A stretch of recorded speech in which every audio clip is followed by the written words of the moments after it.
Bienvenidas y bienvenidos a ¿Qué sentido tiene este dolor? Un podcast para dejar nuestras etiquetas a un lado y mostrarnos esencialmente humanos y vulnerables. Siendo fiel a mí misma, tengo que confesarles que el sábado pasado estaba muerta de miedo.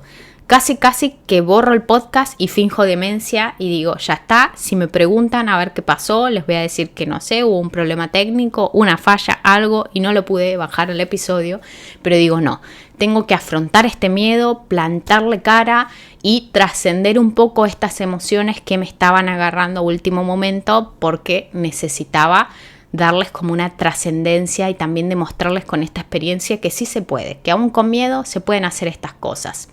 Y un poco lo que sucedió fue lo que temía que iba a pasar.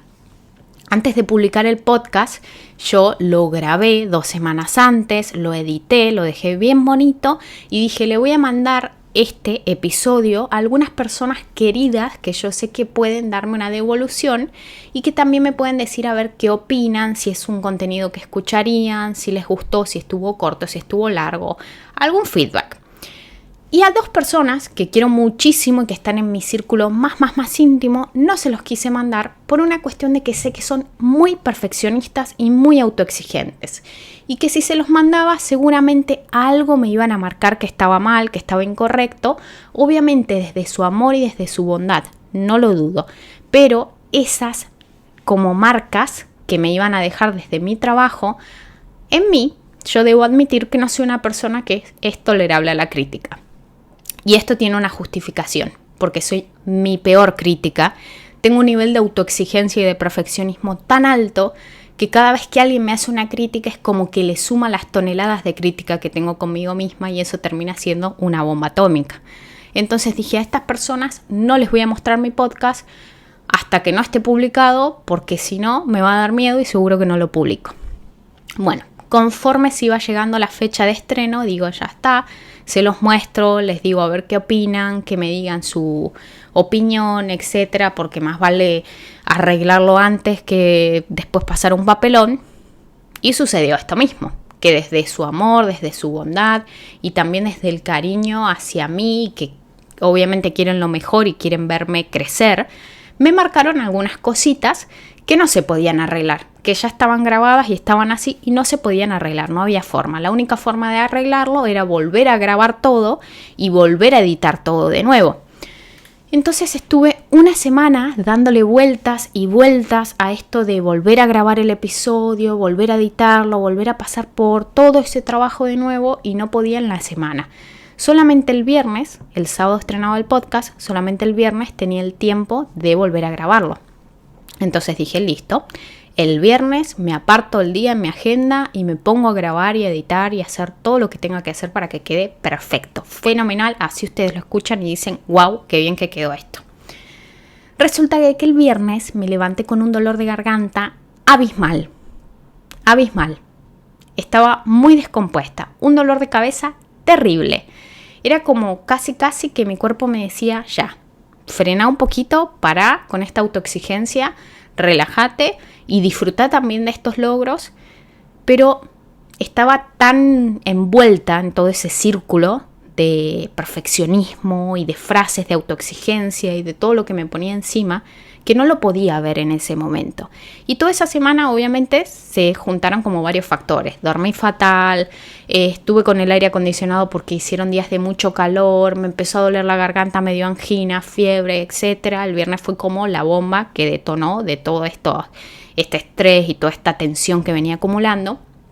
Y bueno, no le hice caso a mi cuerpo y dije, voy a grabarlo igual y a ver qué sale. Si total sale mal, lo dejo al otro y si sale mejor, ya tengo otro para elegir.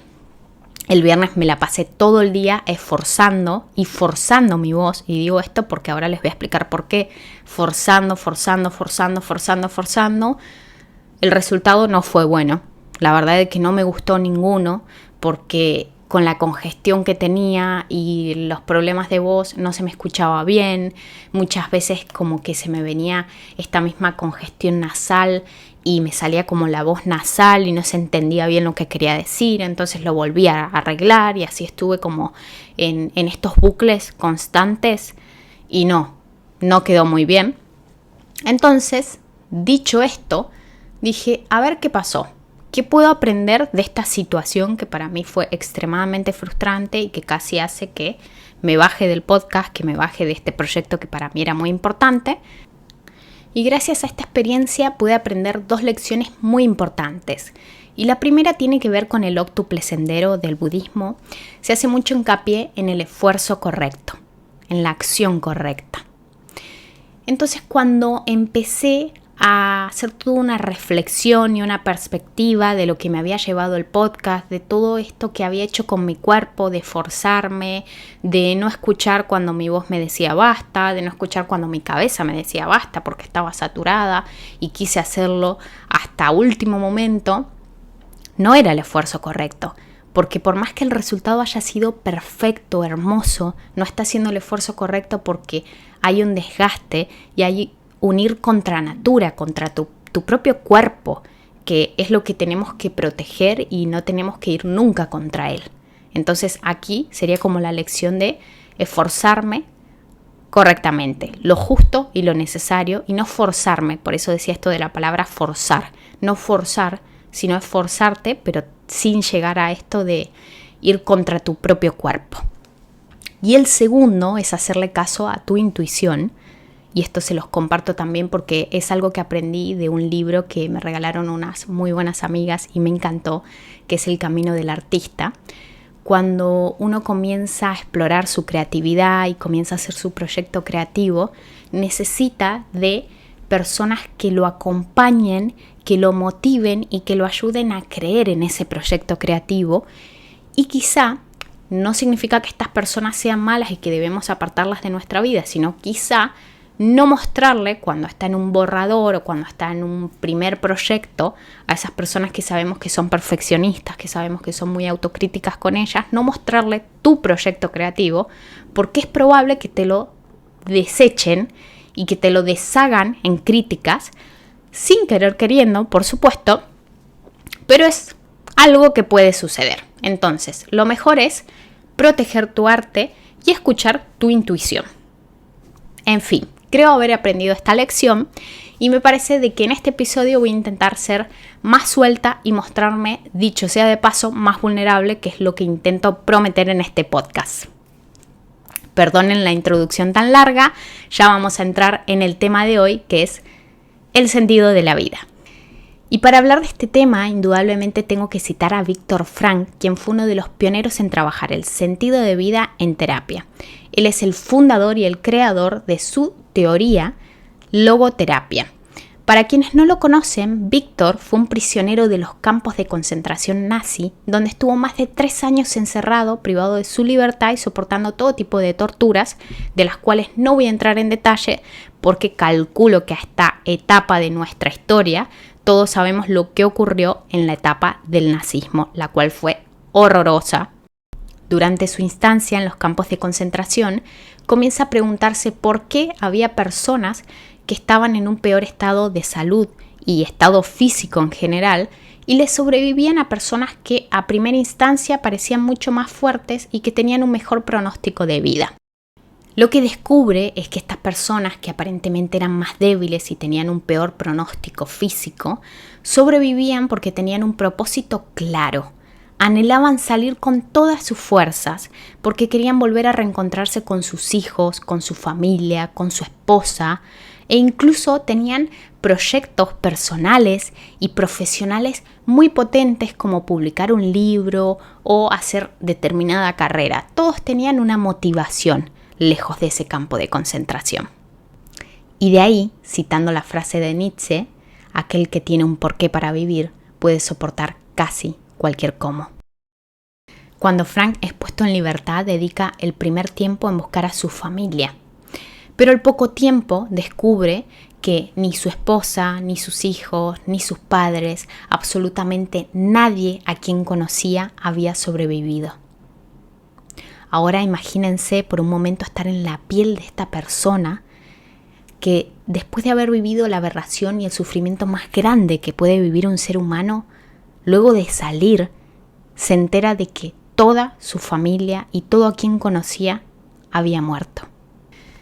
Definitivamente debe haber sido muy duro para Frank haber pasado por todo este sufrimiento y creo que la única forma que un ser humano puede trascender esto es haber tenido un propósito bien claro y definido. Y Frank sí que lo tenía. Años más tarde, después de haber elaborado el duelo que supone toda pérdida, por supuesto, él dedicaría su vida a ayudar a personas que sobrevivieron del Holocausto y a personas que acudían a su terapia a poder encontrarse con su propósito y trabajar el sentido de la vida.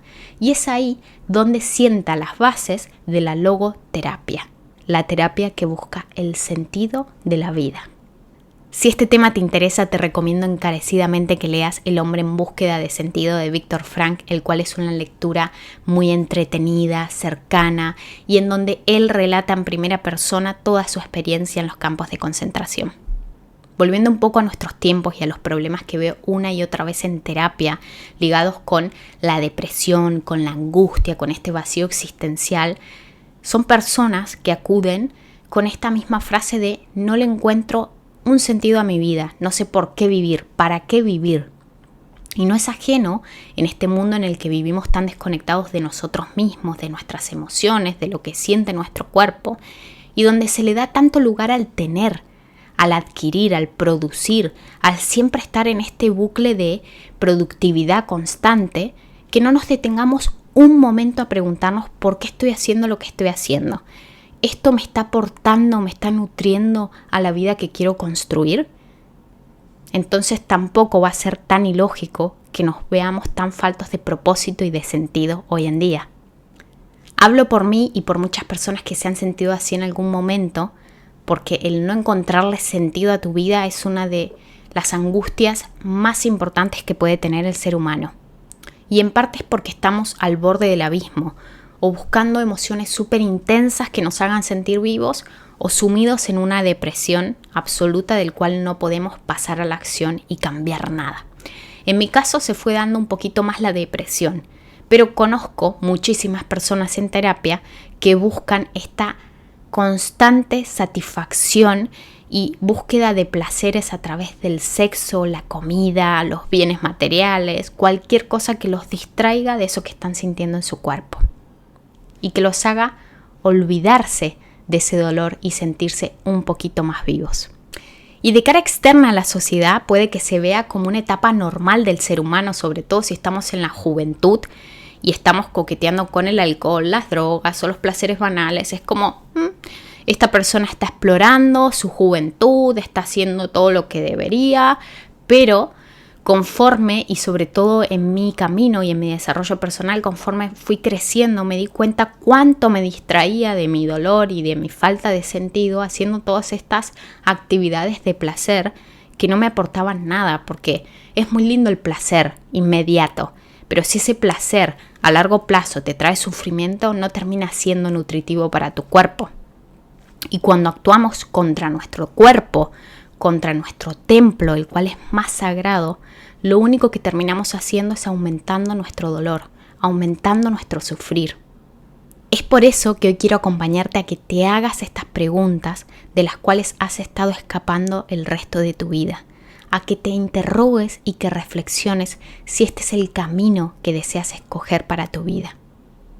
Para esto te voy a invitar a que cojas un lápiz y un papel y anotes estas preguntas. ¿Qué sentido quiero darle a mi vida? ¿Cómo puedo ser más congruente con mi propósito? ¿Qué acciones, conductas, sustancias o alimentos me están alejando de mi camino? No las respondas ahora, piénsatelas a reflexión, dales un momento y deja que las respuestas emerjan de tu interior, de esa sabiduría que tenemos todos en nuestro cuerpo. Por si no te diste cuenta, la primera pregunta es ¿qué sentido quiero darle a mi vida? Y no qué sentido tiene la vida. Porque la vida a priori no tiene ningún sentido. El sentido se lo damos nosotros. El sentido es subjetivo de cada una de las personas y va a ser en parte de nuestra historia de aprendizaje, de lo que para nosotros es importante, de lo que está alineado con nuestros valores, los cuales son personales y subjetivos en cada ser humano. Y lo vamos a descubrir en la medida que nos conectamos con nuestro interior. Por eso la necesidad de mirar hacia adentro. Absolutamente todos los sentidos son correctos. Si tú hoy me dices que tu sentido de estar vivo es comprarte una PlayStation, es correcto mientras te dé la motivación y la fuerza para levantarte todos los días en la mañana y plantarle cara a la vida. Va a ser correcto, por más que sea algo material. Si eso para ti es importante, es correcto. Puede ser muy difícil hacerte estas preguntas o incluso reflexionar sobre este tema si en este momento estás atravesando una etapa de tu vida donde no le encontrás mucho sentido a tus cosas, a lo que estás haciendo, a tu trabajo, a tu vida diaria. Y podés tener muchísimos factores por los cuales en este momento no le encuentras sentido a tu vida. Uno de los factores puede ser que estés atravesando una etapa de estrés, de ansiedad en tu vida y que eso te haya hecho desconectarte de tu propósito de vida. También puede que estés en el camino del logro y la productividad y el ir meta tras meta te haya ido alejando de tu camino valioso, o puede que nunca te hayas parado a reflexionar sobre cuál era tu propósito de vida. Pero déjame decirte, querido ser humano que me estás escuchando en este momento, que absolutamente todas las personas en algún momento de nuestra vida perdemos el sentido de nuestra vida. Perdemos el rumbo, el norte, no sabemos hacia dónde tirar. Y para eso estamos hoy en este episodio de podcast, para ajustar nuestro cinturón y redirigir nuestro viaje. Así que si te sientes perdido, perdida, si no encuentras tu propósito o tu sentido, no te desesperes porque ya diste el primer paso, que es asumirlo, y estás siendo muy valiente por eso. No cualquiera se anima a contactar con eso que está en su interior. Si durante este proceso te es muy difícil y necesitas ayuda, puedes apoyarte de un proceso terapéutico o simplemente en esto que recalculas tu viaje, tomarlo con más calma. Ir sin apuros y disfrutando de este proceso y de tu camino. El trabajo en el sentido de vida es uno de los más gratificantes y laboriosos que hay. Es muy difícil que en un solo episodio abarquemos todos los temas que hay para desarrollar este sentido, este propósito claro. Es por eso que el próximo sábado te espero para que veamos juntos la parte 2 de este sentido de vida, donde vamos a intentar conectarnos con nuestros valores, los que nos hacen guiarnos hacia esa dirección valiosa, hacia esa vida plena y con sentido. Hasta aquí el episodio de hoy, espero que te haya gustado y que te haya acompañado en tu sentir. Antes de irme, quiero pedirte un favor, y es que si te está gustando este podcast, le pongas las 5 estrellitas en Spotify, que me comentes si me estás viendo desde YouTube, desde cualquier plataforma, porque me haría mucha ilusión saber de que hay una personita detrás que le sirve todo este contenido y este trabajo que estoy haciendo. Muchísimas gracias por tomarte tu tiempo para escucharme. Te veo el próximo sábado y que tengas un día muy bonito y consciente.